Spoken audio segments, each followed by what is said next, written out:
ഹരേ കൃഷ്ണ മഹാമന്ത്രം ശ്രീമതി രാധാറാണിയുടെ മന്ത്രമാണ്. എങ്ങനെയെന്നറിയോ? രഘുനാഥ് ദാസ് ഗോസ്വാമി പറയുന്നു, ശ്രീമതി രാധാറാണി ഗോലോക വൃന്ദാവനത്തിൽ കൃഷ്ണനിൽ നിന്നുള്ള വിരഹത്തിലിരിക്കുമ്പോൾ രാധാറാണി ജപിക്കുന്ന മന്ത്രമാണ് ഹരേ കൃഷ്ണ മന്ത്രം. മനസ്സിലായോ? ഗോലോക വൃന്ദാവനത്തിൽ ശ്രീമതി രാധാറാണി കൃഷ്ണനിൽ നിന്നും വിരഹം അനുഭവിക്കുമ്പോൾ രാധാറാണി സ്വയം ജപിക്കുന്ന മന്ത്രമാണ് ഹരേ കൃഷ്ണ മന്ത്രം. അതുകൊണ്ടാണ് ഹരേ കൃഷ്ണ മന്ത്രത്തിൽ രാധാനാമം വരാത്തത്. കാരണം വിരഹഭാവത്തിൽ രാധാറാണി ഇരിക്കുമ്പോൾ കൃഷ്ണന്റെ ശക്തിയെ ഹരേ എന്നുള്ളൊരു സംബോധനയിൽ വിളിക്കുകയാണ്. പക്ഷേ രാധാറാണി സ്വയമാണ് ആ ശക്തി. പക്ഷേ കൃഷ്ണന്റെ വിരഹത്തിൽ രാധാറാണി അത് മറന്നു പോകുന്നു. ആ ലീലയിൽ മഗ്നയായിട്ട് രാധാറാണി പ്രാർത്ഥിക്കുകയാണ്, കൃഷ്ണ, അങ്ങയുടെ ശക്തികളെ അങ്ങയുടെ സേവനത്തിൽ എന്നെ ഏർപ്പെടുത്തൂ. ഹരേ കൃഷ്ണ ഹരേ കൃഷ്ണ കൃഷ്ണ കൃഷ്ണ ഹരേ ഹരേ എന്ന് പറയും. അപ്പോൾ ഇത് പ്രാർത്ഥിച്ച ഉടൻ തന്നെ കൃഷ്ണൻ സമീപത്തെത്തും രാധാറാണിയുടെ. ഉടൻ തന്നെ കൃഷ്ണനെ രാമ എന്ന് വിളിക്കുകയാണ്. എന്താണ്? എല്ലാം അദ്ദേഹത്തിന്റെ ആസ്വാദനത്തിന് വേണ്ടിയാണ്. അതുകൊണ്ടാണ് കൃഷ്ണനെ രാധാറാണി രാമ, എല്ലാവർക്കും ആനന്ദം നൽകുന്നതും എല്ലാം അങ്ങയുടെ ആനന്ദത്തിന് വേണ്ടിയുള്ളതാണ്. അതുകൊണ്ടാണ് ഹരേ രാമ രാമ രാമ ഹരേ ഹരേ.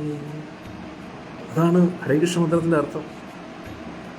ആദ്യം കൃഷ്ണ എന്ന് വിളിക്കുമ്പോൾ കൃഷ്ണൻ അകലെയാണ്. വിരഹത്തിൽ കൃഷ്ണനെ വിളിക്കും, കൃഷ്ണ ഹരേ കൃഷ്ണ കൃഷ്ണ കൃഷ്ണ ഹരേ ഹരേ എന്ന് വിളിക്കുമ്പോൾ കൃഷ്ണ അടുത്തെത്തും.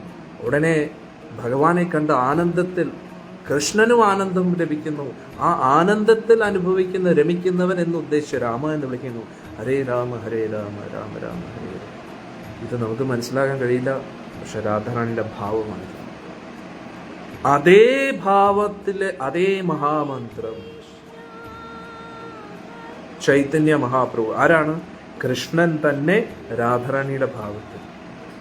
അന്നേരം ഒന്ന് ആലോചിച്ച് നോക്കണം, രാധാറാണിയുടെ മന്ത്രമാണ് ചൈതന്യ മഹാപ്രഭു നമുക്ക് നൽകിയിരിക്കുന്നത്. ഇതിൽ കൂടുതൽ എന്താണ് വേണ്ടുന്നത്? ഇതിൽ പരം വേറൊരു മന്ത്രം ഈ ലോകത്തുണ്ടോ? ഒരു മന്ത്രം ഇതിൻ്റെ തുല്യം വരത്തില്ല. നമ്മൾ ഇന്ന് പഠിച്ചല്ലോ, ഇത് ഞാൻ വെറുതെ പറയുന്നതല്ല. ശ്രീകൃഷ്ണ ഭഗവാൻ അപ്പുറത്തൊരു ഭഗവാന്റെ രൂപമില്ല, രാധാറാണിക്ക് അപ്പുറത്തൊരു ശക്തിയുമില്ല. ഇവർ രണ്ടുപേരും താമസിക്കുന്ന ലോകമാണ് ആധ്യാത്മിക ലോകമായ പരമോന്നത വൈകുണ്ഠമായ ഗോലോക വൃന്ദാവനം. അവിടുത്തെ പരമോന്നത ആദിപരാശക്തിയായ ശ്രീമതി രാധാറാണി സ്വയം ഭഗവാന്റെ വിരഹത്തിൽ പാടുന്ന മന്ത്രമാണ് ഹരേ കൃഷ്ണ മന്ത്രം. ഇത് ഹരേ രാമ ആദ്യമാണോ കൃഷ്ണ ആദ്യമാണെന്ന് വെറുതെ കൺഫ്യൂഷൻ വേണ്ട. ഹരേ കൃഷ്ണ എന്ന് തന്നെയാണ് രാധാറാണി ജപിക്കുന്നത്. ഹരേ കൃഷ്ണ കൃഷ്ണ കൃഷ്ണ ഹരേ ഹരേ.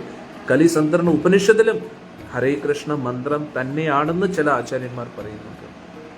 ചില വ്യക്തികൾ അവരുടേതായിട്ടുള്ള ഊഹാപോഹങ്ങൾ കൊണ്ട് അത് പ്രിന്റ് ചെയ്ത സമയത്ത് മാറിപ്പോയതാണെന്നും പറയുന്നുണ്ട്. ഇനി അതുകൂടാതെ ബ്രഹ്മദേവനിലൂടെ അല്ല ആ മന്ത്രം വരേണ്ടത്, സാക്ഷാൽ മഹാപ്രഭുവിലൂടെ തന്നെ എല്ലാവരും ജപിക്കട്ടെ എന്നതും കൂടെ കൊണ്ടാണ് ഹരേ കൃഷ്ണ മന്ത്രം അതിനുശേഷം കൂടുതൽ അറിയപ്പെട്ടതെന്ന് പറയുന്നത്. പക്ഷെ കാര്യം എന്തൊക്കെ പറഞ്ഞാലും കിടിലം മന്ത്രമാണ്. ഇതിനപ്പുറം ഒരു മന്ത്രം ഈ ലോകത്തില്ല. അതുകൊണ്ട് ബുദ്ധിയുള്ളവർക്ക് മനസ്സിലാവും. ബുദ്ധിയോടുകൂടിയും വിശ്വാസത്തോടുകൂടിയും ഭക്തിയോടുകൂടിയും ശ്രദ്ധിച്ച് ഹരേ കൃഷ്ണ മന്ത്രം ജപിക്കുന്നവർക്ക് കിടിലം സൗഭാഗ്യങ്ങളാണ് വരാൻ പോകുന്നത്. സാക്ഷാൽ ഗോലോകത്തിൽ നിന്ന് വരുന്ന മന്ത്രമാണ്. ഈ ഒരു മന്ത്രം ജപിച്ചു കഴിഞ്ഞാൽ ലഭിക്കുന്ന അനുഗ്രഹത്തെക്കുറിച്ച് നമുക്ക് ചിന്തിക്കാൻ പോലും പറ്റത്തില്ല. കാരണം ഈ പരമോന്നത ഗോലോകത്തിൽ നിന്നും പരമോന്നത ആദിപരാശക്തിയായ സാക്ഷാൽ ശ്രീമതി രാധാറാണി ജപിക്കുന്ന മന്ത്രമാണ്. ഇതിനപ്പുറം ഈ പ്രപഞ്ചത്തിൽ വേറെ ഒന്നുമില്ല. ഇതിൽ കൂടുതൽ നമുക്ക് കിട്ടാനായിട്ട് ഒന്നുമില്ല. ഈ ഹരേ കൃഷ്ണ മഹാമന്ത്രമാണ് ഏറ്റവും വലിയ ധനം. അതുകൊണ്ടാണ് പറയുന്നത് ഗോലോകേര പ്രേമധന ഹരിനാമ സങ്കീർത്തന. ആ പരമോന്നത ഗോലോകത്തിലെ പരമോന്നത നിധിയാണ് നമുക്ക് ലഭിച്ചിരിക്കുന്നത്. ഈ മന്ത്രത്തിലൂടെ രാധാറാണി കൃഷ്ണനെ പിടിക്കാറുണ്ട്. കൃഷ്ണനെ പിടിക്കാനുള്ള അതേ ചാവിയാണ് രാധാറാണി നമുക്ക് നൽകിയിരിക്കുന്നത്. കൃഷ്ണനെ വിളിക്കുന്ന അതേ മന്ത്രമാണ് രാധാറാണി നമുക്ക് നൽകിയിരിക്കുന്നത്.